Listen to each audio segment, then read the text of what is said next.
Hello everyone, welcome to Brahmi Academy. Brahmi Academy के online platform पर आप सभी का एक बार फिर बहुत बहुत स्वागत है। दोस्तों, आज की इस क्लास के माध्यम से हम एक नया विषय, एक नया टॉपिक शुरू करने जा रहे हैं। आपके मध्य प्रदेश लोक सेवा आयोग की मुख्य परीक्षा के जो द्वितीय प्रश्न पत्र के अंतर्गत समाजशास्त्र वाला हिस्सा है, यानी कि जो सोशियोलॉजी वाला पोर्शन है, वो आज हम शुरुआत करने जा रहे हैं। आप जानते हैं कि आपके MPPSC मेंस के सेकंड पेपर में दो सब्जेक्ट्स को आपको मेनली पढ़ना होता है, एक पॉलिटी है और दूसरा सोशियोलॉजी है। ये जो सोशियोलॉजी वाला हिस्सा है यानी समाजशास्त्र वाला हिस्सा है, ये एक नए लिहाज से या नए पर्सपेक्टिव से थोड़ा सा अलग है। ये इस रूप में कि पहले आपको ये विषय जो है पुराने पाठ्यक्रम में इतना डिटेल में नहीं था, तो अभी जो नया पाठ्यक्रम इंट्रोड्यूस हुआ है उसमें ये काफ़ी डिटेल में आपसे पूछा जा रहा है। एक फुल फ्लेजेड सब्जेक्ट के रूप में इससे आपको सवाल पूछे जाएंगे, तो इसीलिए आपको इसको बहुत ही बढ़िया तरीके से तैयार करना है। साथ ही साथ ये है कि इससे जो सवाल पूछे जाते हैं वो बहुत ये है कि क्योंकि अभी शुरुआत में ये एक नए विषय के रूप में है, तो आप इसको अगर अच्छे से तैयार कर लेते हैं तो आप इसमें ज़्यादा से ज़्यादा मार्क्स ले पाएंगे, मतलब आपको एक लीड मिल पाएगी इस सब्जेक्ट के अंदर। तो आज हम इस विषय की शुरुआत कर रहे हैं, इस नए टॉपिक की शुरुआत कर रहे हैं, पहली ही यूनिट की हम शुरुआत कर रहे हैं। तो आज के इस लेक्चर में, आज के सेशन में हम कुछ बेसिक बातों को जानेंगे समाजशास्त्र के विषय में। समाजशास्त्र की जो भारतीय अवधारणा है उसको हमें पढ़ना है, लेकिन उससे पहले हम समाजशास्त्र क्या होता है, समाजशास्त्र की क्या परिभाषाएं हैं, इसको एक विषय के रूप में किस तरह से परिभाषित किया जाता है, किस तरह से डिफाइन किया जाता है। समाजशास्त्र नाम का ये जो विषय है, इसको कब से पढ़ा जाने लगा, कब से इसको एक सब्जेक्ट के रूप में, एक शास्त्र के रूप में, एक विधिवत विषय के रूप में कब से इसको पढ़ने की शुरुआत हुई, क्यों शुरुआत हुई, इसमें क्या क्या चीज़ें पढ़ी जाती है। तो ये जो बेसिक चीज़ें हैं वो आज हम जानेंगे, और उसके बाद जो हमारा मुख्य टॉपिक है उसके अंदर हम प्रवेश करेंगे, जिसको हम भारतीय परिप्रेक्ष्य में समाजशास्त्र की बात करेंगे। तो शुरू करते हैं। देखिए, समाजशास्त्र शब्द आप जानते ही हैं कि जैसे कि अगर हम इसको तोड़ें, वैसे आधुनिक काल में इन सभी विषयों की शुरुआत जो है, या इन सभी विषयों की एक विधिवत शास्त्र के रूप में, एक विधिवत सब्जेक्ट के रूप में जो शुरुआत होती है वो पश्चिम में होती है, यानी कि वेस्ट में होती है। यूरोप में, ज़्यादातर देशों में, यूरोप के किसी न किसी देश में इन विषयों की शुरुआत होती है। तो इसीलिए मतलब इसको पढ़ने की शुरुआत आधुनिक काल में, तो इसीलिए इसको हम थोड़ा सा इंग्लिश के उसमें देखते हैं कि जैसे हम मान लीजिए कि समाजशास्त्र पढ़ रहे हैं, ठीक है। समाजशास्त्र को हम लोग सोशियोलॉजी बोलते हैं, यानी कि जो समाजशास्त्र शब्द है वो इंग्लिश के सोशियोलॉजी का हिंदी ट्रांसलेशन है, ठीक है। समाज शास्त्र जो कि इंग्लिश में क्या है, सोशियोलॉजी। अब अगर हम इस सोशियोलॉजी शब्द को तोड़ें, पहले हम इसका मीनिंग समझते हैं कि जो विषय हमको पढ़ना है, जो सब्जेक्ट हमको पढ़ना है, उसका दरअसल मतलब क्या है, उसके अंदर क्या पढ़ा जाता है। सबसे पहले हम इसका मतलब समझेंगे कि भाई जो विषय हमको पढ़ना है, उस विषय के अंदर पढ़ना क्या है, उसके अंदर क्या चीज शामिल होगी, किस चीज का हमको अध्ययन करना है। तो सोशियोलॉजी शब्द जो है, जिसका हिंदी रूपांतरण या हिंदी अनुवाद समाजशास्त्र होता है, ये सोशियोलॉजी शब्द दो शब्दों से मिलकर बना है। अगर आप इसको तोड़ेंगे तो दो शब्द निकलेंगे, एक है सोशियो और दूसरा है लॉजी, ठीक है। एक शब्द सोशियो है और दूसरा शब्द है लॉजी। सोशियो शब्द जो है ये लैटिन भाषा का शब्द है, प्राचीन लैटिन भाषा का शब्द है, जो कि यूरोप में चलती थी, और इसका मतलब होता है समाज, सोसाइटी। सोशियो शब्द का मतलब क्या होगा, समाज या सोसाइटी। ये एक लैटिन भाषा का शब्द है सोशियो, जिसका मतलब होता है समाज या सोसाइटी। और जबकि जो लॉजी शब्द है ये ग्रीक वर्ड है, यूनानी भाषा का शब्द है, ग्रीक भाषा का शब्द है लॉजी, और लॉजी का मतलब होता है अध्ययन करना, स्टडी, स्टडी ऑफ समथिंग। और स्टडी का मतलब ऐसे नहीं कि पढ़ लेना, साइंटिफिकली स्टडी। अध्ययन का मतलब होता है कि किसी भी चीज का जब आप वैज्ञानिक अध्ययन करें, वैज्ञानिक अध्ययन का मतलब है कि उसके विभिन्न पक्षों को समझते हुए उसके बारे में एक गहरी अवधारणात्मक चिंतन करें, उसके विषय में एक अपनी जिसको बोलते हैं संतुलित राय बनाए, उससे जुड़े हुए विभिन्न पक्षों को जब आप समझते हैं, क्या हो रहा है, क्यों हो रहा है, कैसे हो रहा है, तो ये जो व्यवस्थित अध्ययन होता है किसी भी चीज का, इसको लॉजी कहा जाता है। लॉजी का मतलब होता है वैज्ञानिक और व्यवस्थित और सिस्टमेटिक अध्ययन of anything, that will be called logy. तो इस तरह से जो सोशियोलॉजी शब्द है ये दो शब्दों से मिलकर बना है, सोशियो प्लस लॉजी। सोशियो एक लैटिन वर्ड है जिसका मतलब होता है समाज यानी सोसाइटी, और लॉजी एक ग्रीक वर्ड है जिसका मतलब होता है किसी भी चीज का विधिवत, व्यवस्थित और वैज्ञानिक अध्ययन करना। Systematic and scientific study of something is called logy. तो इसका मतलब है कि सोशियोलॉजी का मतलब क्या हो जाएगा? सोशियोलॉजी का मतलब हो जाएगा स्टडी ऑफ सोसाइटी। अगर हम इन दोनों शब्दों को जोड़ दें तो सोशियोलॉजी का क्या मतलब निकल के आएगा? स्टडी ऑफ सोसाइटी, समाज का अध्ययन। और अध्ययन का मतलब व्यवस्थित अध्ययन, एक वस्तुपरक अध्ययन, एक वैज्ञानिक अध्ययन, scientific subjective systematic analysis and study. तो समाज का व्यवस्थित या वैज्ञानिक अध्ययन, ये क्या कहलाएगा? समाजशास्त्र। यानी समाजशास्त्र के अंदर हमें समाज का अध्ययन करना है एक व्यवस्थित, वैज्ञानिक, सुचिंतित दृष्टिकोण से। अध्ययन का मतलब होता है कि किसी भी चीज के बारे में गहराई से सोचना, उसके बारे में हर चीज के कारण सोचना, उसके पूरे स्ट्रक्चर को एनालाइज करना, जो एक विस्तृत व्यवस्थित अध्ययन होता है उसको हम स्टडी बोलते हैं। तो ये समाजशास्त्र के अंदर हमको देखना रहता है। अब देखिए, समाज तो बहुत दिनों से या बहुत सदियों से चला आ रहा है।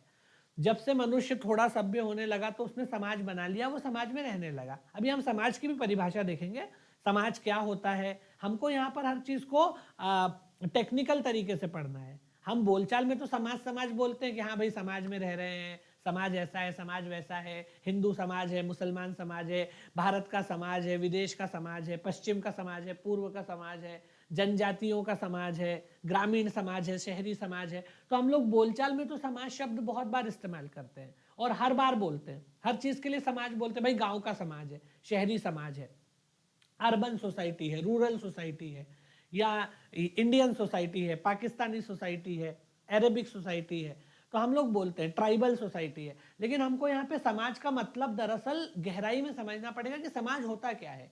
क्या केवल लोगों के समूह को हम समाज बोल देंगे, या उसके लिए और भी कुछ पक्ष होने चाहिए, और भी कुछ ऐसी गतिविधियां होनी चाहिए जो जिसके आधार पे किसी समूह को समाज कहा जाए? तो हम उसको डिटेल में पढ़ेंगे आगे। लेकिन अभी आप ये समझिए कि समाज का अध्ययन क्या कहलाता है? समाजशास्त्र कहलाता है।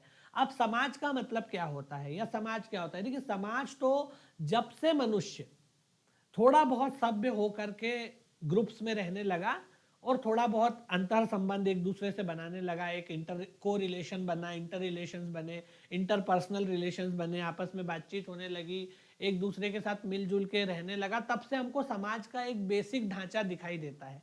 भले ही वो बहुत रिफाइंड नहीं है, बहुत परिष्कृत नहीं है, बहुत सोफिस्टिकेटेड नहीं है, पर हाँ एक बेसिक ढांचा दिखाई देने लग जाता है जब से मनुष्य जो है वो पृथ्वी पे थोड़ा सा सभ्य होने लगा, थोड़ा सा ग्रुप वगैरह में रहने लगा, सोशलाइज करने लगा। लेकिन समाजशास्त्र विषय तब से अस्तित्व में नहीं आया है। एक कथन चलता है समाजशास्त्र की दुनिया में कि समाज का अतीत बहुत पुराना है, कि समाजशास्त्र का अतीत बहुत पुराना है, किंतु समाजशास्त्र एक विषय के रूप में बहुत नया है। इस बात को आप समझ पा रहे होंगे कि समाजशास्त्र का अतीत बहुत पुराना है, किंतु विषय के रूप में इसका इतिहास बहुत नया है। इसका मतलब यह है कि समाजशास्त्र का अतीत का मतलब है कि भाई समाज तो बहुत दिनों से चल रहा है, सदियों से चल रहा है। जब से मनुष्य ग्रुप्स में रह रहा है तब से समाज का कोई ना कोई ढांचा दिख रहा है। लेकिन हम समाजशास्त्र पढ़ना हमने कब शुरू किया? एक विषय के रूप में समाजशास्त्र नया है, ठीक है, एक विषय के रूप में नया है। इसका मतलब है कि एक विषय के रूप में इसको व्यवस्थित रूप से पढ़े जाने की शुरुआत जो है वो कुछ साल, मतलब 100-200 साल मैक्सिमम जो है वो पहले हुई है, 150 साल पहले हुई है, 200 साल पहले हुई है, ऐसा। लेकिन समाज तो बहुत पहले से चला आ रहा है, जब से मनुष्य है। तो ये आपको ध्यान रखना है कि समाज बहुत समय से चला आ रहा है, लेकिन समाजशास्त्र विषय जो है वो नया है, क्योंकि समाजशास्त्र का अध्ययन करना एक वैज्ञानिक दृष्टिकोण से वो बाद में शुरू हुआ है। ठीक है, तो आपको ये बात समझ में आ गई होगी कि समाज का मतलब क्या होता है, समाजशास्त्र का मतलब क्या होता है, और समाजशास्त्र एक विषय के रूप में काफी बाद में पढ़ा जाना शुरू हुआ, जबकि समाज जो है वो काफी मतलब सदियों पुरानी चीज है। जब से मनुष्य थोड़ा सभ्य हुआ, समाज बन गया था। अब हम ये जानते हैं कि समाज का मतलब क्या होगा। समाजशास्त्र हमने समझ लिया कि वो समाज का अध्ययन है, लेकिन समाज का मतलब क्या है? पहले तो हम समाजी शब्द समझे, तब हम समाजशास्त्र पे जाएंगे। सोसाइटी, सबसे पहले हमें क्या समझना पड़ेगा? सोसाइटी। अब देखिए, जैसे कि मैंने बोला कि हम आम तौर पे बोलचाल में कई बार समाज शब्द का इस्तेमाल कर लेते हैं। कि ये समाज है, वो समाज है, हम समाज में रह रहे हैं, समाज क्या कहेगा, समाज में रहना है, उठना बैठना है, समाज के लोगों का ऐसा है वैसा है, बोल देते हैं। लेकिन समाज का मतलब क्या है यहाँ पर अगर हम टेक्निकली देखें तो दो तरह से, एक इसकी स्थूल परिभाषा होती है। स्थूल का मतलब है कि थोड़ी सीमित परिभाषा है, लिमिटेड। अगर आप इसको सीमित रूप से देखोगे, सीमित परिभाषा के रूप में देखोगे तो क्या बोल दोगे कि भाई लोगों का समूह समाज है, लोगों का समूह जो है वो समाज है, ग्रुप ऑफ पीपल।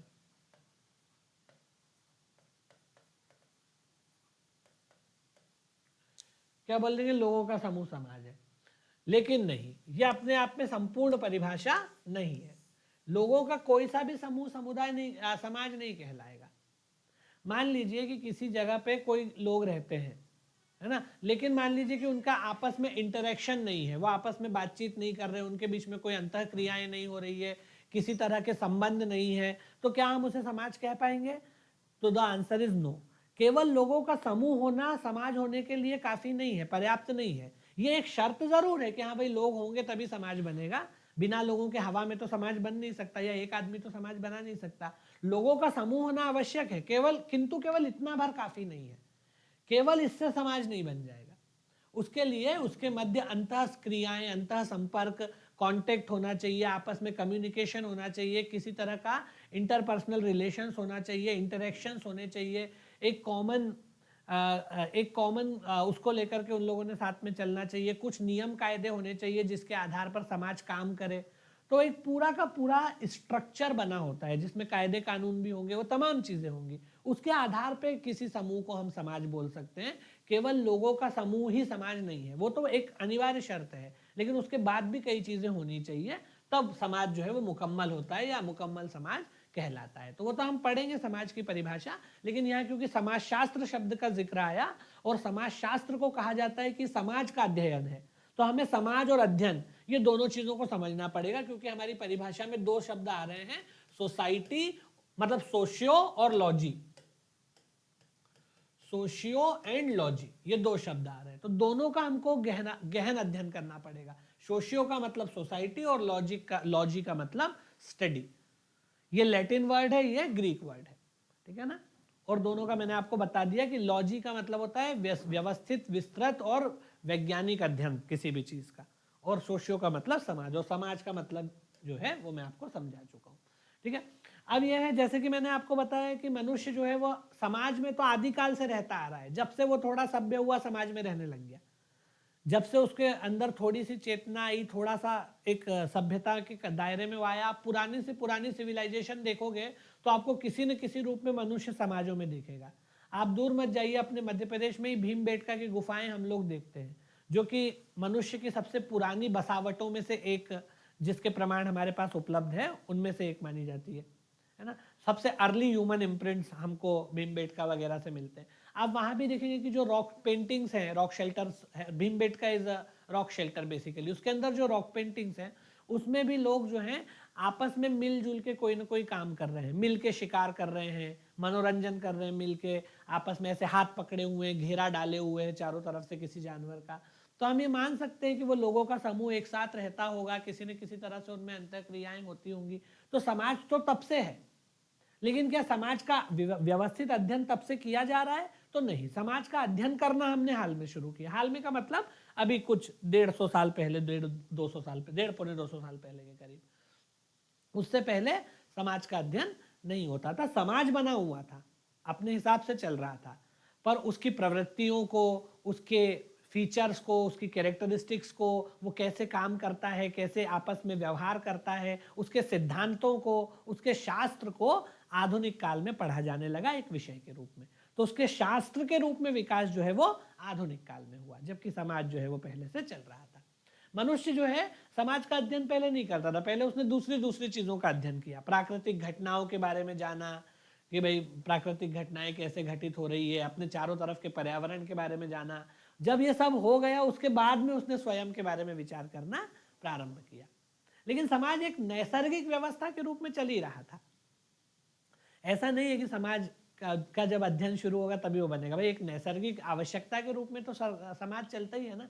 जैसे कोई बच्चा होता है तो वो बचपन में 1-2 साल का होते होते भाषा सीख जाता है है ना। हम लोग तो बिना किसी ग्रामर को पढ़े, बिना किसी वोकेबलरी को किताब में से पढ़े हुए हम तो बचपन से ही कोई भाषा जो घर में बोली जाती है सीख जाते हैं। हमको थोड़ी पता है कि उसमें संज्ञा क्या है, सर्वनाम क्या है, क्या उसमें नियम है, कैसे कर्ता और कर्म और कारकों को जोड़ करके वाक्य बनाया जाता है, हमको नहीं पता होता, पर हम उसका सही इस्तेमाल करते हैं। जबकि हमने उसका शास्त्र नहीं पढ़ा है, पर हम उसका सही इस्तेमाल कर रहे हैं, भाषा को यूज कर रहे हैं बिना उसका शास्त्र पढ़े। ठीक ऐसे ही समाज बहुत समय से चल रहा था, उसके नियम कायदों को लेकर के शास्त्र के रूप में उसका विकास फिर बाद में हुआ। ठीक वैसे ही जैसे भाषा मनुष्य बचपन में ही बोलना सीख जाता है, उसकी टेक्निकलिटीज को वो बाद में समझता है। हम बाद में जानते हैं कि हम तो अच्छा ये टेंस भी यूज कर रहे हैं, ये वॉइस भी यूज कर रहे हैं, and so on and so forth. ठीक है, तो ये आपको ध्यान रखना है। इसीलिए बोला जाता है कि समाजशास्त्र का अतीत बहुत पुराना है, लेकिन इसका विषय के रूप में इतिहास नया है। अब समाजशास्त्र की आवश्यकता लोगों को क्यों जरूरत पड़ी कि हम समाज का अध्ययन करें? भाई इतने सालों से तो बिना अध्ययन के भी समाज चल ही रहा था, फिर क्यों इसका जरूरत पड़ी? पहली बात तो ये कि पहले जो है दूसरी चीजें प्रायोरिटी पे थी, समाज का अध्ययन प्रायोरिटी पे नहीं था, क्योंकि मनुष्य के पास कई दूसरे काम थे। प्राकृतिक घटनाओं को जानना, अपने जीवन का सर्वाइवल, उससे बचना, प्राकृतिक आपदाओं से युद्ध होते थे। तो ये जो समाज था वो कई तरह की मूलभूत असुरक्षाओं से घिरा हुआ था, कई सारे के संकटों से घिरा हुआ था। तो पहले वो उनको एड्रेस करेगा जो उसके सर्वाइवल पे थ्रेट है। फिर बाद में जब उन चिंताओं से थोड़ा मुक्त होगा तो फिर बाकी चीजों पर भी विचार करेगा। एक तो ये भी है। दूसरी बात है कि समाज में जैसे जैसे जटिलता आती जाएगी वैसे वैसे उसके बारे में समझने की भी आवश्यकता पैदा होगी, विभिन्न सामाजिक घटनाओं को भी समझने की आवश्यकता पैदा होगी। जो समाज सरल होगा उसके बारे में बहुत ज्यादा समझने की आवश्यकता लोगों को नहीं भी होती है। खैर, इसमें आप एक व्यक्ति का कथन याद रखिएगा जिनका नाम है टी.बी. बोटोमोर। ये जो टी.बी. बोटोमोर है, इन्होंने ये कहा है कि हजारों वर्षों से लोगों ने उन समाजों और समूहों का अवलोकन एवं चिंतन किया जिसमें वे रहते हैं, फिर भी समाजशास्त्र एक आधुनिक विज्ञान है, लेकिन एक शताब्दी से अधिक पुराना नहीं है। ये उन्होंने उस समय कहा था जब ये एक शताब्दी से अधिक पुराना नहीं था, अब तो हो गया है, क्योंकि बोटोमोर को भी काफी समय हो गया है। ये भी 20वीं सेंचुरी के बिगिनिंग के विचारक हुए हैं, तो तब तक 100 साल ही हुए थे, या 100 साल भी नहीं हुए थे समाजशास्त्र को एक शास्त्र के रूप में, एक विषय के रूप में पढ़े जाने को लेकर के। लेकिन अब ये समय बढ़ चुका है क्योंकि पुराने विचारक है थोड़े से। खैर, आपको ये याद रखना है कि बोटोमोर ने क्या कहा है। बोटोमोर ने कहा है कि मनुष्य जो है वो अपने समाजों और समूहों के बारे में सोचता विचारता रहता था, पर एक विधिवत विषय के रूप में, एक व्यवस्थित विषय के रूप में इसकी शुरुआत आधुनिक काल में हुई है। ठीक है, बाकी समाज में तो मनुष्य रह ही रहा था, ऐसा नहीं कि नहीं रह रहा था। जाहिर सी बात है, समाज के बिना तो मनुष्य रहता ही नहीं है। और वो थोड़ा बहुत उसके बारे में विचार भी करता था, ऐसा नहीं है कि नहीं करता था। भाई किसी राजे रजवाड़े भी, कोई किसी भी समाज में, चाहे वो कबीलाई समाज हो, चाहे वो राजतंत्र हो, उसमें कोई ना कोई मान लो नियम कायदे कानून बनाए जाते हैं तो समाज के दृष्टिकोण से ही बनाए जाते हैं, समाज की आवश्यकताओं के लिहाज से उसको विनियमित करने के लिए, रेगुलेट करने के लिए ही बनाए जाते हैं। तो एक सेंस ऑफ सोसाइटी तो लोगों में रहता ही है, ऐसा नहीं कि नहीं रहता है। अगर ऋग्वेद में या ऋग्वैदिक काल में समाज को 4 वर्गों में बांटा गया था, तो एक सेंस ऑफ सोसाइटी था, एक डिवीजन ऑफ लेबर था, ये सब चीजें तो थी ही। महिलाओं की दशा अच्छी या खराब थी तो एक सेंस ऑफ सोसाइटी लोगों के दिमाग में, जो भी गलत या सही था। तो एक समाज जो है वो अपने बारे में एक अवलोकन की दृष्टि तो रखता है, लेकिन उसको एक विषय के रूप में पढ़े जाने का इतिहास नया है। ठीक है ना, तो ये आपको थोड़ा सा ध्यान रखना है। ये वही बात है जो मैंने आपको बताया कि समाजशास्त्र शब्द की उत्पत्ति कैसे हुई है। तो सोशियोलॉजी शब्द वही सोशियस और लॉजिस, लोगस से बना है, जिसका मतलब होता है एक समाज का अध्ययन करना, शास्त्र के रूप में उसका अध्ययन करना है। तो ये बात मैंने आपको बता दी थी। हाँ, अब इसमें एक और बात याद रखिए कि समाजशास्त्र का अध्ययन जो आधुनिक काल में शुरू हुआ है, ठीक है ना, तो ये जो समाजशास्त्र है, इस शब्द का सबसे पहला प्रयोग, समाजशास्त्र शब्द का सबसे पहला प्रयोग जो है वो किसने किया? तो ऑगस्ट कॉम्ट नाम के व्यक्ति ने किया। इनका नाम याद रखिएगा, ऑगस्ट कॉम्ट जो है, इनको समाजशास्त्र का जनक भी कहा जाता है। तो समाजशास्त्र शब्द का सबसे पहला प्रयोग 1938 में फ्रांस के महान दार्शनिक ऑगस्ट कॉम्ट के द्वारा किया गया था। ऑगस्ट कॉम्ट कहाँ के थे? तो फ्रेंच थिंकर थे, ये फ्रांस के थे। ठीक है, इन्होंने पहली बार समाजशास्त्र शब्द का भी प्रयोग किया और इन्होंने ये कहा कि समाजशास्त्र का मुख्य उद्देश्य जो है वो समाज के नेचर के बारे में, यानी उसकी प्रकृति या स्वभाव के बारे में जानना, और प्राकृतिक नियमों या प्राकृतिक कारणों की खोज करना है। ठीक है, तो ये इन्होंने इसके बारे में कहा कि समाजशास्त्र का मुख्य उद्देश्य समाज की प्रकृति, प्राकृतिक कारणों और प्राकृतिक नियमों की खोज से। इनको समाजशास्त्र का जनक भी कहा जाता है क्योंकि इन्होंने समाजशास्त्र को एक नवीन विषय के रूप में स्थापित किया, तो उसका श्रेय भी इन्हीं को मिलता है, इसलिए इनको फादर ऑफ सोशियोलॉजी कहा जाता है। आप आजकल जिस तरह के प्रश्न मेंस में आते हैं उसमें 2 मार्कर्स में ऐसे सिंपल से क्वेश्चन 1 लाइनर में आ जाते हैं कि भाई समाजशास्त्र की क्या परिभाषा है, तो आपको 3 लाइनों में परिभाषा देनी पड़ेगी कि भाई समाजशास्त्र 2 शब्दों से मिलकर बना है, सोशियो और लॉजी। सोशियो का मतलब होता है समाज और लॉजी का मतलब होता है, या लोगस बोल लो, लॉजी शब्द ग्रीस लैंग्वेज के लोगस से बना है, लोगस का लॉजी हो जाता है, वो दोनों का मतलब एक ही है। ऐसे कई बार ऐसे सिंपल फैक्चुअल क्वेश्चन भी आ जाते हैं कि भाई जैसे आपसे पूछ ले कि भाई समाजशास्त्र का जनक कौन है या किसे माना जाता है, who is considered the father of sociology, तो आपको ऑगस्ट कॉम्ट का नाम याद रखना है। ये कहाँ के थे, तो फ्रेंच व्यक्ति थे। अगर आप कभी भी किसी व्यक्ति का नाम लिख रहे हो 1 लाइनर में और उसके सामने उसकी एक आध विशेषता लिख दो तो उससे और थोड़ा सा इम्पैक्ट बढ़ जाता है, आपका क्वेश्चन, आपका आंसर और सुंदर बन जाता है। जैसे मान लीजिए कि अगर आपको ऑगस्ट कॉम्ट के बारे में लिखना है तो अगर आप उनके सामने उनके पहले ये लिख देंगे कि फ्रेंच दार्शनिक या फ्रांसीसी विद्वान, तो एक थोड़ा सा, बाकी लोग ऑगस्ट कॉम्ट लिखेंगे, आप उसमें फ्रेंच लिख दोगे तो थोड़ा सा एक चीज आपके उसमें, छोटी छोटी चीजें जो आंसर को ज्यादा अच्छा बना देती है।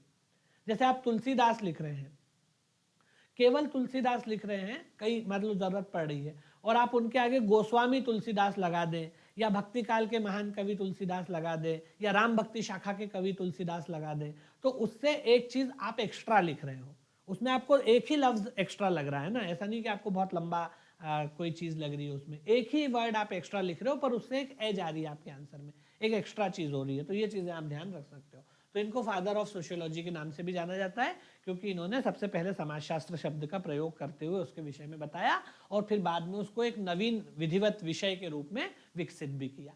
ठीक है, अब ये तो हो गई समाजशास्त्र की एक जनरल परिभाषा। ठीक है, अब थोड़ा सा हम इसको रिफाइंड करके देखते हैं। रिफाइंड का मतलब है इसको थोड़ा सा और एजी बना करके और थोड़ा सा सोफिस्टिकेटेड बना करके देखते हैं कि सोशियोलॉजी की एक और क्या परिभाषा है। तो सिंपल हमने बता दिया, ये कोई परिभाषा नहीं बोलेंगे इसको, ये तो हमने तोड़ के बता दिया कि भाई समाज का अध्ययन समाजशास्त्र है, किसी भी चीज का अध्ययन उसका शास्त्र कहलाता है, तो समाज का अध्ययन समाजशास्त्र है। अब हम इसको थोड़ा सा तोड़ेंगे, इसको थोड़ा सा विस्तार देंगे, परिभाषा को विस्तार देंगे, मतलब ऐसी परिभाषा बनाएंगे जो ज्यादा समग्र हो, ज्यादा समावेशी हो, ज्यादा इंक्लूसिव हो, ज्यादा कॉम्प्रिहेंसिव हो, जो उसमें उसके कई तत्वों को समेटते हुए आगे बढ़े।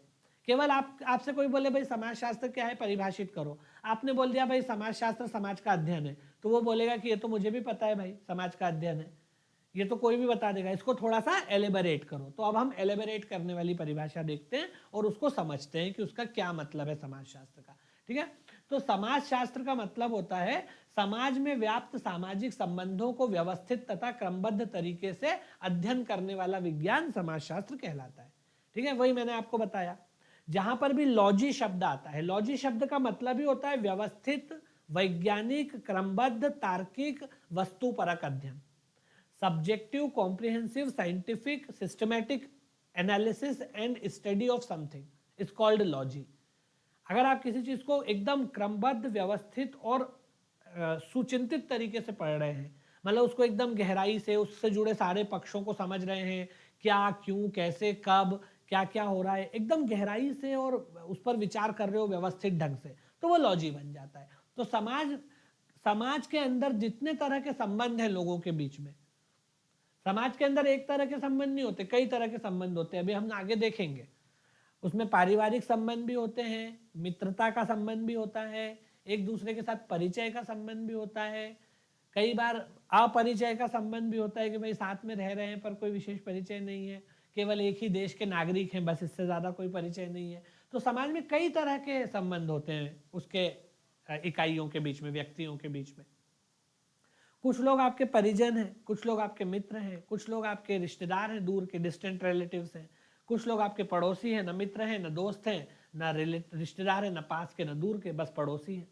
कुछ लोग आपके शहर के लोग हैं, कुछ लोग आपके देश के लोग हैं। तो इस तरह के कई तरह के जो संबंध है जो है वो समाज में व्याप्त रहते हैं। और उन्हीं संबंधों को जब हम सिस्टमेटिक और सिक्वेंशियल तरीके से एक साइंटिफिक स्टडी करते हैं तो उस सब्जेक्ट को क्या बोला जाता है, जिस सब्जेक्ट में ऐसा किया जाता है उस सब्जेक्ट को क्या कहा जाता है, सोशियोलॉजी कहा जाता है। ठीक है, ये आपको ध्यान रखना है। तो आप कितने भी मैं आपको अलग अलग परिभाषाएं बताऊंगा, अभी समाजशास्त्र के अलग अलग विद्वानों के द्वारा अलग अलग परिभाषाएं दी गई हैं, तो मैं आपको परिभाषाएं बताऊंगा अलग अलग, पर जितनी भी परिभाषाएं हम पढ़ेंगे उसमें उनको हम 4 भागों में बांट सकते हैं। उनमें जितनी भी परिभाषाएं अलग अलग विद्वानों के द्वारा प्रदान की गई है उनको हम 4 भागों में बांट सकते हैं। जैसे समाजशास्त्र को कुछ वैज्ञानिक या कुछ समाजशास्त्री क्या मानते हैं, सामाजिक संबंधों के अध्ययन के रूप में। यहां पर वो क्या बोलेंगे कि भाई समाजशास्त्र क्या है, सामाजिक संबंधों का अध्ययन है, यानी कि सोशियोलॉजी क्या है, स्टडी ऑफ सोशल रिलेशंस है। वो बोलेंगे कि it's nothing but the study of social relations. जैसे कहा जाता है कि समाज जो है वो सामाजिक संबंधों का जाल है ना, तो अभी हम आगे उसको देखेंगे, लेकिन समाजशास्त्र जो है वो सामाजिक संबंधों के अध्ययन के रूप में लोग देखते हैं। कुछ वैज्ञानिकों ने बोला है कि समाजशास्त्र जो है वो समूहों का अध्ययन है। उन्होंने क्या बोला कि समूहों का अध्ययन है। कुछ लोग बोलते हैं कि समाजशास्त्र सामाजिक अंतःक्रियाओं का अध्ययन है, और कुछ लोग बोलते हैं कि सब कुछ इतना ज्यादा बोलने की जरूरत ही नहीं, आप तो बोल दो कि समाज का अध्ययन है, समाज में ये सब शामिल हो जाता है। अब इन परिभाषाओं में कोई ऐसा द्वैत नहीं है, कोई टकराहट नहीं है, अपने अपने ढंग से बोलने के तरीके भर हैं। एक ही चीज को कोई उत्तर दक्षिण तरीके से परिभाषित नहीं कर सकता कि मैं उत्तर बोलूं और आप दक्षिण बोले और चीज एक ही हो। या तो उत्तर को उत्तर बोलेंगे या दक्षिण को, या तो उत्तर को उत्तर बोलेंगे या दक्षिण को दक्षिण बोलेंगे। एक ही दिशा को एक साथ उत्तर और दक्षिण नहीं बोला जा सकता। अगर बोला जा रहा है इसका मतलब है कि एक व्यक्ति गलत है, उसमें से एक ही सही होगा। तो इसी तरह से किसी भी चीज की अगर 4 परिभाषाएं दी जा रही तो ऐसा नहीं कि वो कोई आपस में क्लैश कर रही है परिभाषाएं, एक ही बात को कहने के भिन्न भिन्न तरीके होते हैं। ठीक है, कुछ लोगों ने कहा कि समाजशास्त्र सामाजिक संबंधों का अध्ययन है, कुछ ने कहा कि समाजशास्त्र समूहों का अध्ययन है, कुछ ने कहा कि समाजशास्त्र सामाजिक अंतःक्रियाओं का अध्ययन है, और कुछ ने कहा कि समाज का ही अध्ययन है। कुछ मत बोलो, समाज बोल दो, बस काम चल जाएगा। अब इनमें कोई द्वैत नहीं है, कोई संघट्ट टकराहट नहीं है। आप समाज अगर बोल देते हैं कि भाई समाजशास्त्र समाज का अध्ययन है, तो समाज की परिभाषा में ये सब आ जाते हैं। समाज के अंदर सामाजिक संबंध भी शामिल है, लोगों की अंतःक्रियाएं भी शामिल है, उसके अंदर समूह भी शामिल है। तो अगर आपने कुछ नहीं बोला, केवल समाज बोल दिया, तो समाज में ये बाकी 3 परिभाषाएं शामिल हो गई। अगर आप बोल रहे हो कि सामाजिक संबंधों का अध्ययन है, तो जहां सामाजिक संबंध होंगे वहां अंतःक्रियाएं होंगी ही। बिना अंतःक्रिया के सामाजिक संबंध बन ही नहीं सकता। इंटरेक्शन होगा तभी तो रिलेशन बनेगा। आप बगैर किसी से बातचीत किए, बगैर किसी से संपर्क में आए क्या संबंध बना सकते हैं? नहीं बना सकते। अगर किसी से आप दोस्ती करते हो तो बातचीत होगी तभी तो दोस्ती करोगे। आपका पड़ोसी है, अगर आप उससे बातचीत कर रहे हो तभी तो आपका पड़ोसी है।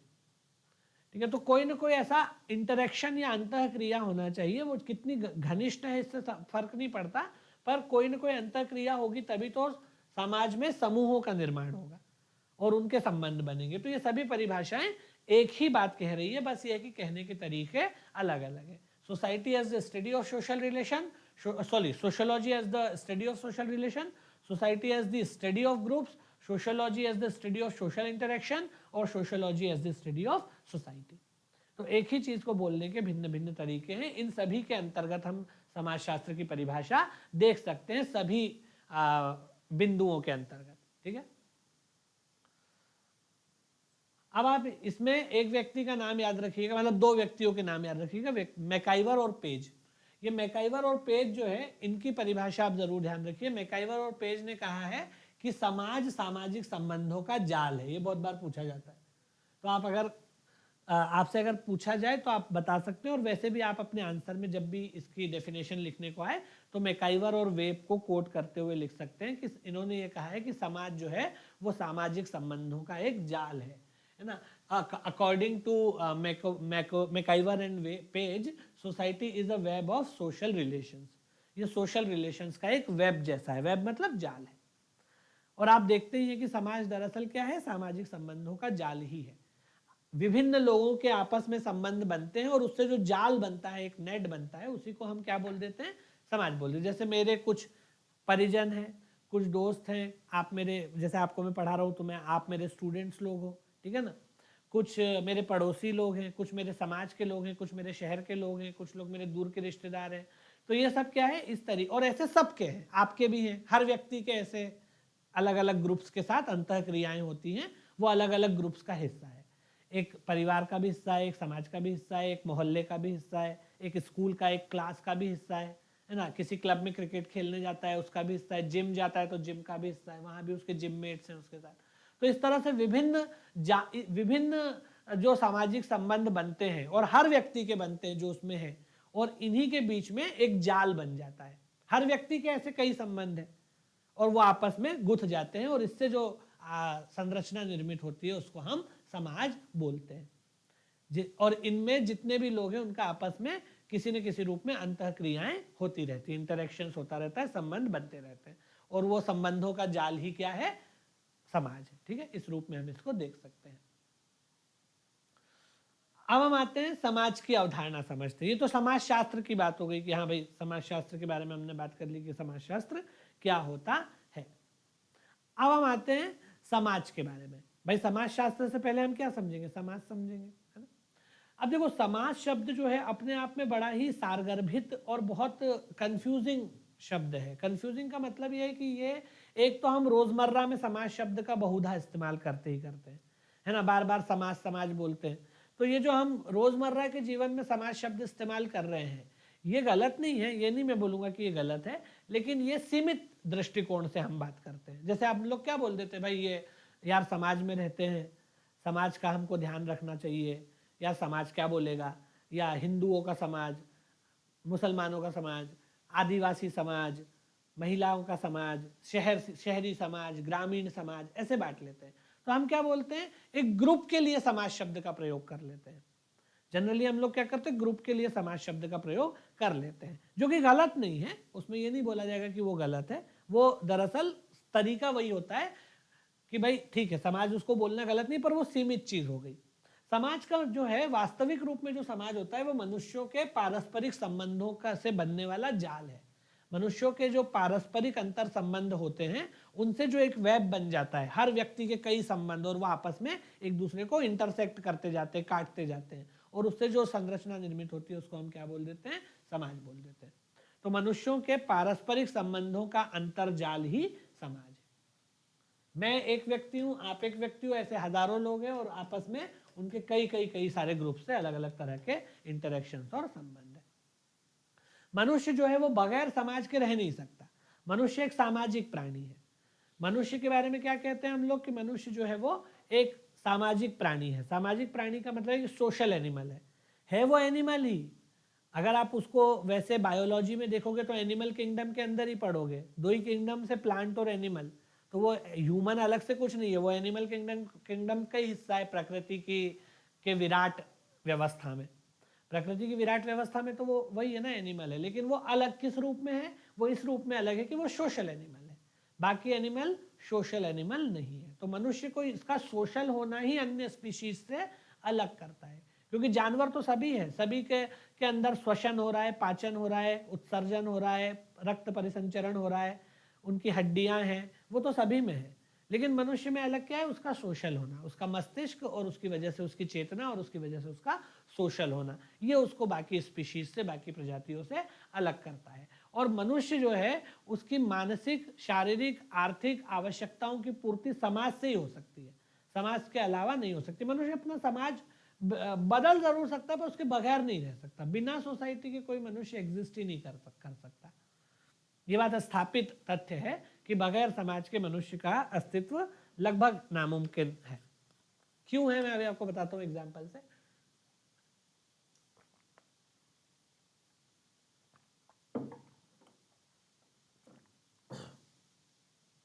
मनुष्य अपना समाज बदल सकता है पर वो बिना समाज के रह नहीं सकता, क्योंकि देखो उसकी आवश्यकताएं जो है पशुओं की आवश्यकताओं से अलग है, और उन आवश्यकताओं की पूर्ति बिना समाज के नहीं हो सकती। जैसे मनुष्य की आवश्यकताएं, शारीरिक आवश्यकताएं, मानसिक है, बौद्धिक है, आर्थिक है। अब उसको आर्थिक आवश्यकताओं की पूर्ति के लिए भी समाज चाहिए। उसको अपनी बौद्धिक आवश्यकताओं की, भाई बच्चा, बचपन में अगर कोई बच्चा पैदा होगा तो उसको समाज ही तो कुछ ना कुछ सिखाएगा ना, उसको स्कूल में भेजेगा या घर में सिखाएगा या कॉलेज में भेजेगा, तो समाज ही उसको पढ़ा रहा है, लिखा रहा है, सिखा रहा है। बिना समाज के वो कुछ सीख ही नहीं पाएगा। ठीक है, वो बड़ा होगा, उसको पैसे की जरूरत होगी, तो उसके पास कोई हुनर होगा तभी वो पैसा कमा पाएगा। वो हुनर भी उसको समाज देगा और पैसे कमाने के एवेन्यूज भी उसको समाज देगा। और उसकी जो मानसिक आवश्यकताएं हैं वो अकेले अलग थलग नहीं रह सकता, उसको इंटरेक्शन करना जरूरी है।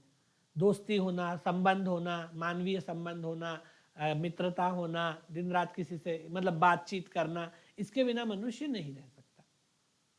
उसको बातचीत करने के लिए कोई चाहिए, उसकी दोस्ती के लिए कोई चाहिए, परिवार चाहिए, समाज चाहिए, दोस्त चाहिए, पड़ोसी चाहिए। इस सब से ही उसका समाज जो है वो निर्मित होता है। उसके बिना मनुष्य नहीं रह सकता। हाँ, वो बदल सकता है। जैसे कोई व्यक्ति किसी समाज में अपने आप को मिसफिट पाता है तो वो उस समाज को छोड़ करके दूसरे समाज में चला जाता है।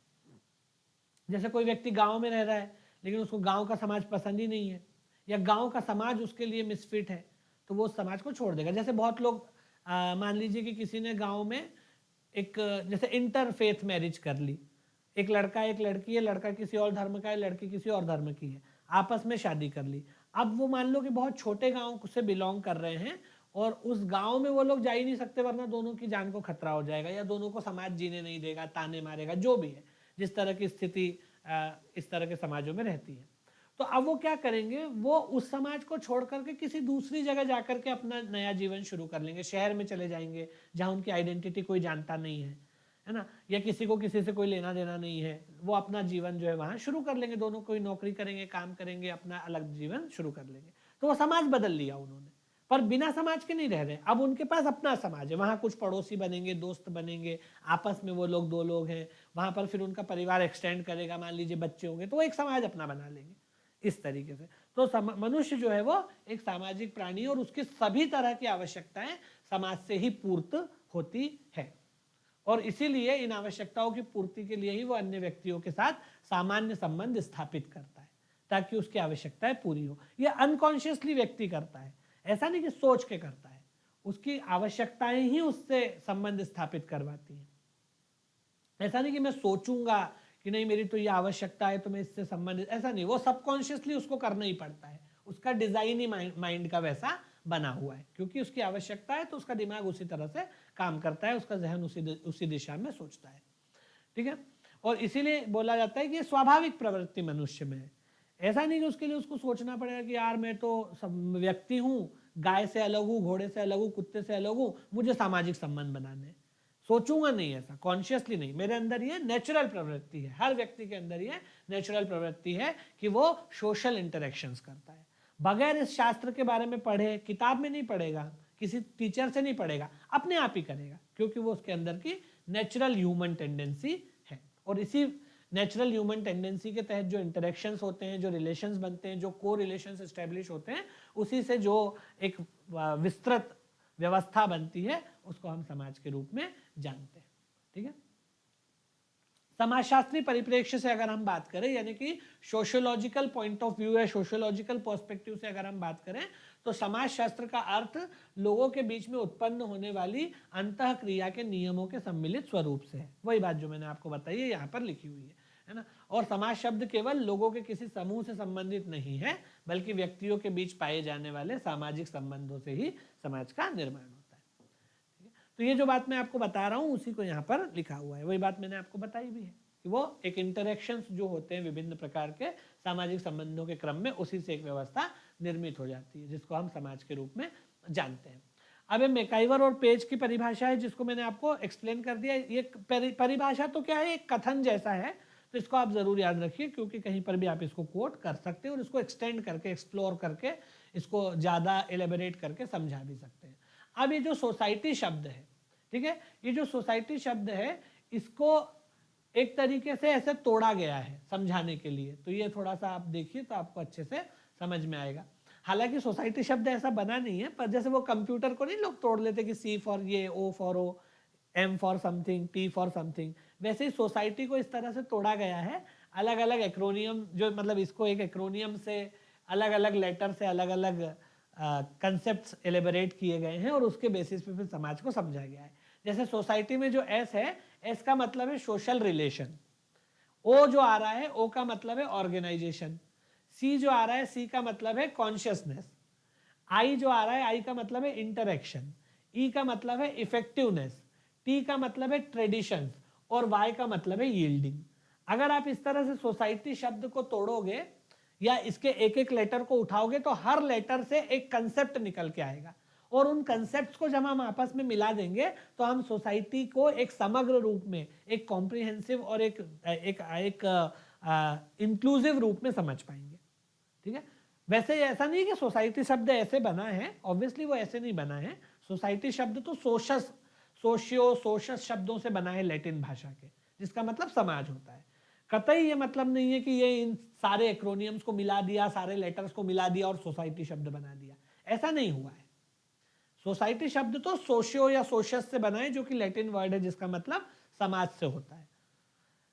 ये ऐसा नहीं एक्रोनियम से मिलने से बना है। ये तो सोसाइटी शब्द को लोगों ने तोड़ा और उससे अपने अपने हिसाब से हर लेटर से एक कंसेप्ट निकाला और उसके बेसिस पे सोसाइटी की व्याख्या की, जो कि बहुत अच्छी व्याख्या हो भी गई, काफी अच्छी व्याख्या उसकी हो भी गई, ऐसा है। ठीक है। तो S for social relation, O for organisation, C for consciousness, I for interaction, E for effectiveness, T for tradition और वाई फॉर यील्डिंग। अब इनको हम समझते हैं कि इनका क्या मतलब है ना। सोशल रिलेशन का यहां पे मैंने इसको हिंदी में लिख दिया है ना। इंग्लिश वाले तो खैर इधर लिखा हुआ है ही। अब हम इसको एक एक करके समझते हैं। ठीक है। सबसे पहले एस है। एस का मतलब क्या होता है? Social relations. सोशल रिलेशन मतलब सामाजिक संबंध। सोशल रिलेशन का मतलब क्या है? सामाजिक संबंध। तो समाज में क्या स्थापित होते हैं? सामाजिक संबंध स्थापित होते हैं। समाज में जो है वो क्या स्थापित होते हैं? सामाजिक संबंध स्थापित होते हैं। तो सोशल रिलेशंस। उसके बाद है ओ। ओ का मतलब क्या होता है? ऑर्गेनाइजेशन। ऑर्गेनाइजेशन मतलब संगठन। हर समाज में कई तरह के संस्थाएं और संगठन होते हैं। यहां संगठन का मतलब कोई ऐसे फोरम से नहीं है जिसमें बहुत लोग शामिल हो, वो तो है ही है। यहां पर संगठन का मतलब जो संस्थाएं होती हैं। संस्था का मतलब जैसे परिवार भी एक संस्था है, विवाह भी एक संस्था है, इवन तलाक भी एक संस्था है। ऐसा जो जो व्यवस्थाएं समाज बनाता है उनको संस्था बोल देते हैं। अभी अपन आगे पढ़ेंगे उसके बारे में डिटेल में। तो यहाँ पर ये जो ऑर्गेनाइजेशन या संगठन शब्द है, इसका अर्थ लोगों के समूह से तो है ही है, लेकिन ये जो अमूर्त संस्थाएं हैं, जो व्यवस्थाएं हैं, जैसे परिवार की व्यवस्था, विवाह की व्यवस्था, पारिवारिक संबंधों की व्यवस्था, ये भी संस्थाएं कहला। जैसे marriage is an institution, family is an institution in itself, ऐसे। उसके बाद अगला शब्द क्या है? एस ओ के बाद सी। सी का मतलब क्या होता है? अगर आप सी का मतलब देखेंगे तो कॉन्शियसनेस। कॉन्शियसनेस का मतलब होता है चेतना, समझ, बुद्धि। ठीक है। तो और बुद्धि किस मामले में? सामाजिक अंतरक्रियाओं के मामले में। तो समाज के अंतर्गत चेतना और अंतरक्रिया होती है। Awareness and interaction. यह अवेयरनेस बहुत कॉन्शियस लेवल पे हो ऐसा जरूरी नहीं है, सब कॉन्शियस लेवल पे भी होती है। एक तरह से अवचेतन के स्तर पे व्यक्ति को कई बार भान होता है कि वो क्या कर रहा है, क्या नहीं कर रहा है, क्या उसके लिए अच्छा है, क्या उसके लिए बुरा है। उसके बाद अगला शब्द है आई। ठीक है ना। अगला शब्द क्या है? आई। आई का मतलब है इंटरेक्शन। इंटरेक्शन का मतलब क्या होता है? आप जानते हैं कि इंटरेक्शन मतलब अंतः क्रियाएं होती है। उसके बाद अगला शब्द क्या है? इंटरेक्शन के बाद अगर आप देखेंगे तो आई के बाद अगला शब्द क्या है? ई। ई का मतलब होता है इफेक्टिवनेस। इफेक्टिवनेस का मतलब होता है प्रभाव डालना। इफेक्ट डालना मतलब प्रभाव डालना। तो समाज व्यक्तियों के जीवन पर प्रभाव डालता ही है। ठीक है ना। उसके बाद अगला शब्द, अगला लेटर क्या है? अगला लेटर है आपका T. T for tradition. Tradition का मतलब होता है परंपराएं। ठीक है ना। तो वो कुछ परंपराओं का भी पालन करता है और उसी के आधार पर भौतिक और सामाजिक उन्नति करता है। और उसके बाद जो है यील्डिंग। अगला शब्द क्या है आपका? लास्ट जो है वो यील्डिंग। और यील्डिंग का मतलब होता है कि व्यक्ति जो है वो इन तमाम मतलब ये एक समाज में रहते हुए उसको विकास के, मतलब पहले तो सुरक्षा के और फिर उसके बाद उन्नति के, विकास के अवसर मिलते हैं। और समाज जो है वो व्यक्तियों में एक तरह की नम्रता और समर्पण की भावना भी पैदा करता है। हर व्यक्ति जो समाज में रह रहा है वो समाज के नियम कानूनों को मानता है, क्योंकि उसको लगता है कि सभी के हित में है। और इसीलिए समाज के प्रति एक अदृश्य ही सही लेकिन कृतज्ञता का भाव, नम्रता का भाव, समर्पण का भाव और उसके प्रति एक ओबे करने का भाव, क्या बोलेंगे उसको हिंदी में, उसके बात मानने का भाव जो है उसके मन में रहता है, क्योंकि उसको लगता है कि ये हमारे सब सार्वजनिक हित की वस्तु है। तो ये जो है, अगर आप सोसाइटी शब्द को तोड़ करके उसके अलग अलग लेटर्स को निकालो तो उससे कुछ कंसेप्ट निकलेंगे। हर लेटर से एक कंसेप्ट निकलेगा जो कि फाइनली आपको समाज की विभिन्न विशेषताओं और उसके लक्षणों के विषय में बता देगा। हर शब्द से, मतलब हर लेटर से एक कंसेप्ट निकल रहा है और उस कंसेप्ट के आधार पे हम समाज की व्याख्या कर पा रहे हैं। इसका कतई ये मतलब नहीं है कि सोसाइटी शब्द इन लेटर्स के एक्रोनियम से या एब्रीविएशन से बना है। वो तो वैसे ही कुछ लोग होते हैं जो काफ़ी क्या बोलना चाहिए, क्रिएटिव होते हैं, उनके अंदर एक तरह की सृजनात्मकता होती है, तो वो इस तरह की चीज़ें बना लेते हैं और कई बार वो एकदम अप्रोप्रिएटली ठीक भी जा बैठती है। तो ये इस तरह की चीज़ है। तो समाज में सामाजिक संबंध स्थापित होते हैं, सोशल रिलेशंस। दूसरा, विभिन्न संगठनों का निर्माण होता है, यानी कि ऑर्गेनाइजेशंस। अब यहाँ पर एक एक करके इसको हम थोड़ा सा और विस्तार देते हैं। ये जो पहला पॉइंट है, सोशल रिलेशंस, सामाजिक संबंध, सोशल रिलेशंस या सामाजिक संबंध, इसके बारे में मैं आपको बता ही चुका हूँ कि मनुष्य जो है वो सामाजिक संबंध आपस में बनाता है, क्योंकि उसी से उसकी हर तरह की आवश्यकता की पूर्ति होती है, इसीलिए वो अंतः क्रियाएं करता है और संबंध स्थापित करता है। इसको हम बहुत डिटेल में आगे पढ़ेंगे जैसे जैसे हम विषय में आगे बढ़ेंगे। जैसे अगर आप परिवार की व्यवस्था देखो तो मनुष्य ने अपनी आवश्यकता के लिए परिवार बनाया है। अगर आप उसके गांव की व्यवस्था देखो, उसने अपने, इवन आप राज्य देखो तो मनुष्य ने अपनी आवश्यकता के लिए राज्य बनाया, उसने अपनी आवश्यकता के लिए समाज बनाया, उसने अपनी आवश्यकता के लिए आस पड़ोस बनाया, उसने अपनी आवश्यकता के लिए परिवार बनाए। तो कॉन्शियस लेवल पे नहीं, लेकिन सबकॉन्शियस लेवल पे मनुष्य ने सामाजिक संबंध, सामाजिक अंतः क्रियाओं के द्वारा सामाजिक संबंध स्थापित किए विभिन्न स्तरों पे, परिवार से लेकर के राज्य तक, और इवन अब तो अंतरराष्ट्रवाद की बात होती है, तो पूरी दुनिया की बात आजकल तो होती है। हम केवल राज्य की बात नहीं करते, अब तो दुनिया ही की बात हो रही है। तो अपने परिवार से लेकर के, भाई बहनों से लेकर, संतान और जीवन साथी से लेकर के अंतरराष्ट्रीय स्तर तक के जो स्ट्रक्चर्स हमको देखने को मिलते हैं, वो सब मनुष्य ने परस्पर अंतः क्रियाओं के द्वारा निर्मित किए हुए सामाजिक संबंध है। ठीक है। और वो क्यों उसने क्यों बनाए हैं? क्योंकि उसको आवश्यकता है उसकी। परिवार इसी तरह अस्तित्व में आया होगा जैसे, क्योंकि परिवार आप देखेंगे कि हर पशु में, आपको हर पशु में तो देखने को नहीं मिलता, पर बहुत सारे पशुओं में देखने को मिलता भी है।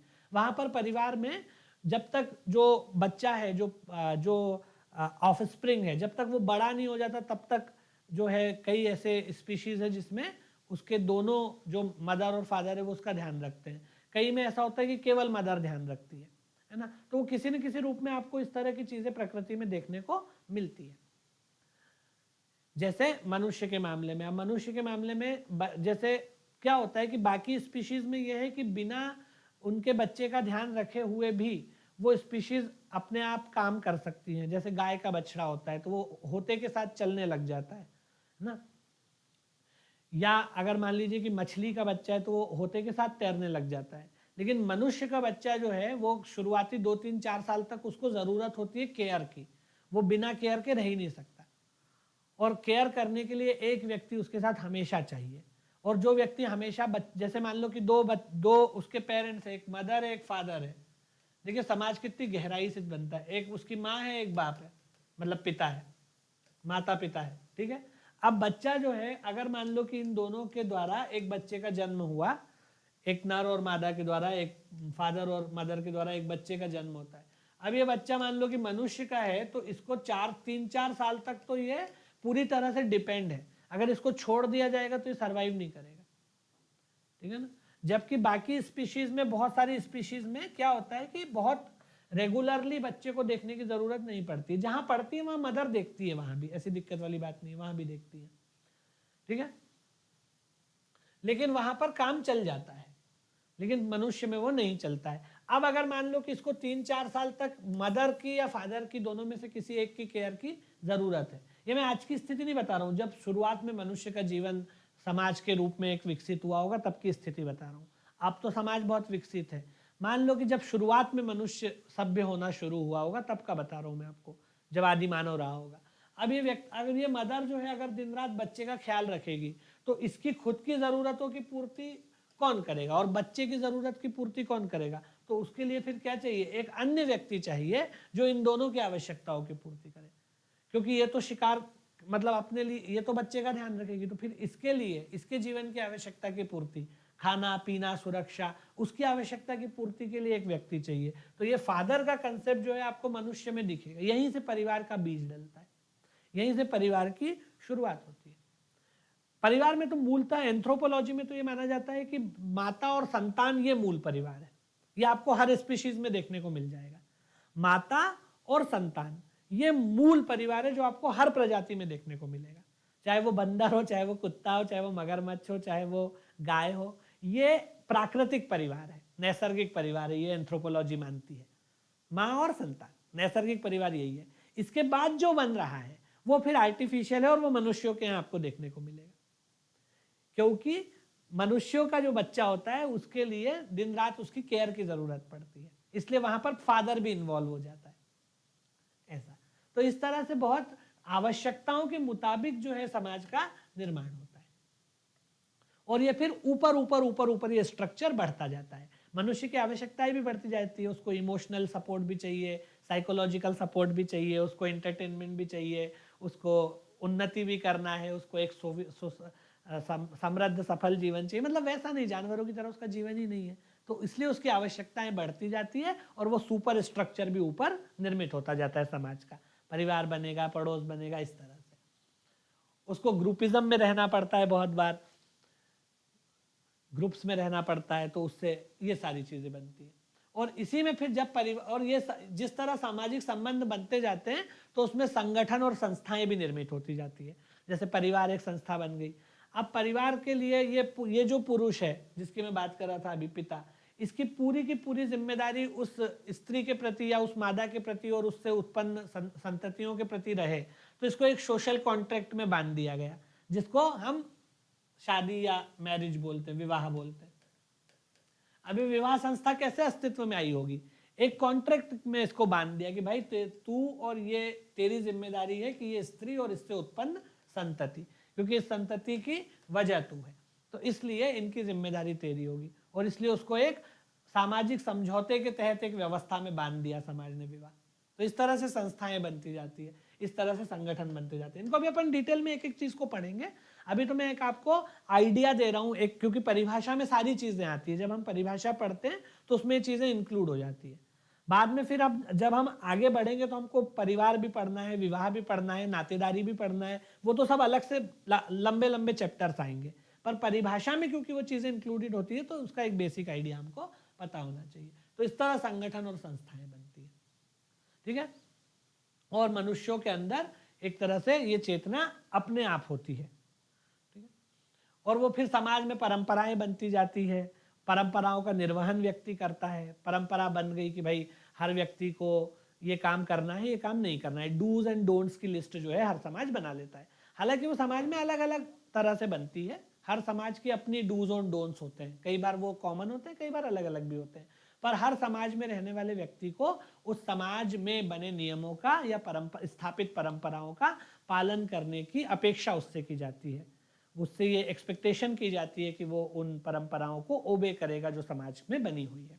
और अगर किसी व्यक्ति को लगता है कि नहीं, वो उस परंपरा को फॉलो नहीं करना चाहता, तो वो समाज को छोड़ देगा या उसको समाज ही बाहर कर देगा, उसको उसमें रहने नहीं देगा। ऐसा रहता है। तो समाज अपने लिहाज से परंपराएं घड़ता है अपनी आवश्यकताओं के मुताबिक, और हर व्यक्ति से ये तवक्को की जाती है, अपेक्षा की जाती है कि वो उन परंपराओं को मानेगा, उसका पालन करेगा। नहीं करेगा तो या तो उसको खुद छोड़ना पड़ेगा या समाज ही उसको बाहर कर देगा। जैसे इसको एक एग्जाम्पल से अगर हम समझे, हर समाज में अलग अलग परंपराएं हो सकती है, हर समाज के अपने दुख, अपनी चिंताएं, अपनी अपेक्षाएं, अपने एस्पिरेशंस होते हैं। अब जैसे मान लीजिए कि हमारे समाज में एक परंपरा बनी हुई है, फॉर एग्जाम्पल हमारे समाज में एक परंपरा, अब ये कोई समाज की परंपरा का मतलब ये नहीं है कि वो कानून से उसको बैकिंग मिली हुई हो, ऐसा जरूरी नहीं है। बहुधा समाज की परंपराओं को कानून की बैकिंग नहीं भी होती है, कई बार होती भी है, कई बार दोनों में द्वैत भी आ जाता है। अब जैसे दहेज लेना और देना कानूनी अपराध है, लेकिन समाज में वो परंपरा है, ऐसा। तो वो कई बार उसमें क्लैश भी रहता है, जरूरी नहीं है कि वो हमेशा सिंक्रोनाइज में रहे, मतलब इन सिंक रहे। लेकिन जैसे हमारे समाज में मान लो कि एक परंपरा बनी हुई है कि जैसे फॉर एग्जाम्पल अगर कोई व्यक्ति होमोसेक्सुअल है, समलैंगिक है, अब भारतीय समाज जो है अभी इसको तैयार नहीं है इसको मानने के लिए। लॉ की मैं बात नहीं कर रहा, लॉ अलग चीज होगी, लेकिन कोई जितने भी इस तरह के समाज हैं जो उतने विकसित नहीं है, अभी पिछड़े हैं या उनमें उतना एजुकेशन या उस तरह से वो उसमें नहीं आए हैं, तो उनमें क्या है कि होमोसेक्सुअलिटी को वो समाज में स्वीकार नहीं करेंगे, उनकी परंपरा है। अब अगर कोई व्यक्ति समाज में होमोसेक्सुअल है, क्योंकि ये समाज में परंपरा से बाहर की चीज है, समाज इसको स्वीकार नहीं करता, तो या तो इस व्यक्ति को समाज छोड़ना पड़ेगा या समाज इसको निकाल बाहर करेगा। ये इस समाज में नहीं रह सकता, उसको समाज का सपोर्ट नहीं मिलेगा, वो शादी नहीं कर सकता, शादी करेगा भी तो उसके सामाजिक संबंध नहीं बनेंगे, वो उस तरह से उसको सम्मान नहीं दिया जाएगा, उसको वेलकम नहीं किया जाएगा हर जगह। तो ये व्यक्ति इस समाज से बाहर हो जाएगा, या तो ये खुद चला जाए या समाज इसको आउटकास्ट कर दे या ऑस्ट्रेसाइज कर दे, ठीक है ना। तो ये होता है, हर समाज की अपनी परंपरा है। अब ये परंपराएं बहुत बार इनिशियली तो अपनी ज़रूरतों के मुताबिक बनाई जाती है जिससे सबका फायदा हो, इस तरह से बनाई जाती है कि भाई ऐसी व्यवस्था बनाई जाए जिसमें सबका फायदा हो, तो लोग उसको ओबे भी करते हैं। ज़रूरी नहीं है कि वो हर बारी हो, लेकिन हाँ जनरली समाज में जो परंपराएं बनती है वो सर्वहित के हिसाब से बनाई जाती है। ऐसा नहीं कि वो कोई डर, और फिर बाद में लोग उसका डर के भी पालन करने लगते हैं। जैसे हमारे यहाँ एक नियम किसी ने, जैसे एक नियम बना दिया फॉर एग्जांपल कि आपको लेफ्ट हैंड पे गाड़ी चलानी है। जैसे इंडिया में या एशिया की ज़्यादातर कंट्री में हम लोग लेफ्ट हैंड पे गाड़ी चलाते हैं, अगर आप यूरोप अमेरिका जाएंगे तो वहाँ राइट हैंड पे गाड़ी चलाते हैं, तो हम लोग लेफ्ट हैंड पे गाड़ी चलाते हैं और कहीं कहीं राइट हैंड पे चलाते हैं। अब हर व्यक्ति से ये उम्मीद की जाएगी कि वो इसको फॉलो करे, क्योंकि ये सबके हित में। अगर जो इसको फॉलो नहीं करेंगे तो एक्सीडेंट के चांसेस बढ़ जाएंगे, ट्रैफिक जैम हो जाएगा अगर लोग इसको फॉलो नहीं करेंगे तो इस तरह से समाज एक नियम बना देता है। जैसे परिवार का नियम बना, विवाह का नियम बना, संतति की देखभाल का नियम बना, इस तरह के नियम समाज ने बना दिए कि कोई भी व्यक्ति, जो दो स्त्री और पुरुष जो है, अगर वो मिल करके संसर्ग से संतति का निर्माण कर रहे हैं तो दोनों की साझा जिम्मेदारी होगी, और वो इसमें बन जाए इसलिए विवाह नाम की संस्था आ गई, है ना। तो जो दोनों के संसर्ग से अगर संतति उत्पन्न हो रही है तो दोनों का दायित्व फिक्स कर दिया, विवाह बन गया, परिवार बन गया। तो इस तरीके से समाज में परंपराएं भी बनती जाती है, इस तरह से संस्थाएं भी बनती जाती है, और फिर संस्थाओं से परंपराएं भी बनती जाती है, नियम कायदे भी बनती जाती है, और उन परंपराओं का निर्वहन हर व्यक्ति को करने की, हर व्यक्ति से ये अपेक्षा की जाती है कि वो उन परंपराओं का निर्वहन करेगा। जो नहीं करता है वो उससे आउटकास्ट हो जाता है। और ये इसलिए किया जाता है क्योंकि सबके हित में है कि भाई एक समाज जो है उसके संचालन के लिए इस तरह की परंपराएं जरूरी मानी जाती है, इसलिए बना दी जाती है, ऐसा है। और समाज व्यक्तियों के जीवन पर अटमोस्ट इम्पैक्ट डालता है, सबसे ज्यादा प्रभाव मनुष्य के जीवन पे उसके समाज का होता है।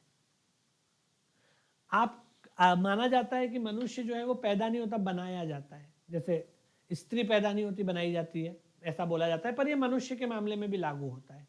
जैसे सिमोन दी बोवा ने ये विमेन के बारे में बोला है कि women is not born but वो समाज द्वारा निर्मित होती है। तो उसी तरह से मनुष्य भी जिस समाज में मनुष्य रहता है वैसा बन जाता है, ठीक है। अगर कोई व्यक्ति अफ्रीका के कबीलाई समाज में रह रहा है तो आप उससे ये उम्मीद नहीं कर सकते कि वो जो है वो एलन मस्क बन जाएगा, बन ही नहीं सकता, क्योंकि उसको एक्सपोजर ही नहीं है। वो जिस समाज में रहेगा उसकी सोच का दायरा वहीं तक सीमित रहेगा।